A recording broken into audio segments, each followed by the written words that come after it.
It's important to recognizing during COVID that water is PPE. Water is personal protective equipment. Water keeps you alive. That's clear in households where safe drinking water, sanitation, and hygiene, including hand washing with water and soap, are absolutely vital. That's clear in schools.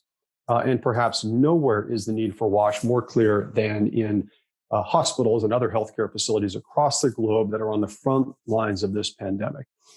So it's important to note that water is pivotal in dealing with today's COVID challenges.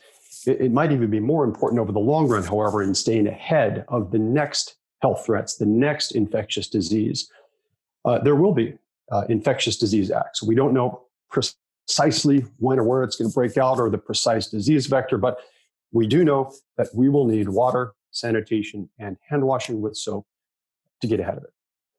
Now, unfortunately, water utilities of all shapes and sizes are facing grave threats to their operations during COVID. The number one job of water utilities is to keep that safe water flowing to homes, to healthcare facilities, to public places, to schools. And we need to do everything we can to make sure that those utilities can do just that. Keep that water flowing, keep people healthy, make sure that healthcare centers are centers of health, not of infection. And on that note, 1 in 4 healthcare facilities across the globe lacks basic water services, and 1 in 5 lacks sanitation services, impacting billions of people. 42% of those facilities don't even have hand hygiene at points of care. And beyond those facilities, out in the communities, 3 billion people across the globe don't have the water and soap with which to wash their hands to prevent COVID or other infectious diseases. So my call to action to water service providers is twofold, but very simple. First of all, keep the taps running, maintain service levels, and I acknowledge how difficult that is. But as importantly, expand your services to underprivileged rural communities, expand your services to urban, to peri-urban communities, densely populated where COVID spreads dangerously fast. Play offense.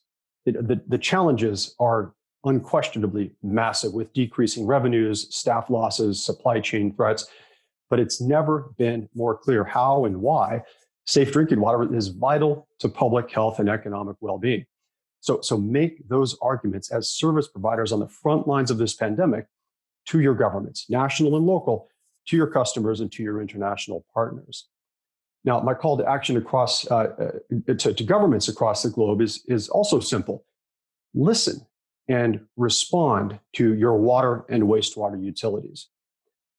How many jobs in your country are dependent on water? All of them. So imagine what would happen to the health of your citizens and to your economic prosperity if those taps ran dry.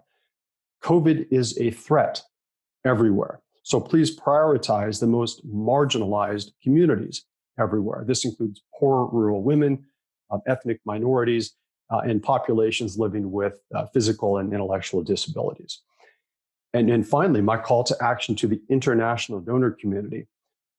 Find ways to respond even better to the demand for safe drinking water, sanitation, and hygiene, especially hand washing with soap across the developing world. Find ways to make sure that these water utilities remain solvent and that they are able to expand, more importantly. So I call on the World Bank, I call on regional development banks, I call on bilateral aid agencies, including USAID, to redouble their efforts to get more water more sustainably to more of the world's poorest countries and communities. The next COVID outbreak could happen anywhere. So we need to be sure that there is safe, affordable, and sustainable water, sanitation, and hygiene everywhere.